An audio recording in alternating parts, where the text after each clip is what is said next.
হ্যাঁ জুনায়েদ, হ্যাঁ এদিকে আসো।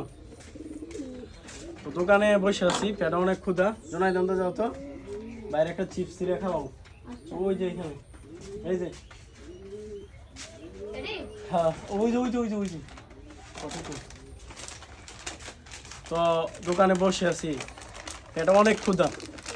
দোকানে অনেক সদাই, কিন্তু আমি খাইতে পারি না, কারণ আমার যে দুটি হাত নাই। তো ছোট ভাইকে তোমার কি ক্ষুধা লাগছে?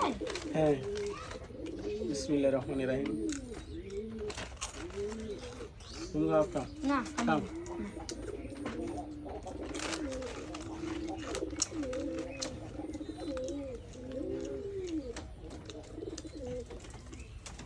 অনেক মজার সামনে বসে আছি, কিন্তু নিজে নিজে খাইতে পারতেছি না, কারণ আমি যে নিজে নিজে খাইতে পারি না। তো ছোট ভাই ডাক দিলাম, তো আয়শা আমাকে খাইয়ে দিতেছে, কারণ আমি একজন মানুষ ছাড়া চলতে পারি না। যেরকম খাওয়া, যেরকম গোসল, যেরকম গেঞ্জি পিন্দানো, এভরিথিং সম্পূর্ণ কাজটি আমার আম্মুই আমাকে করে দেয়।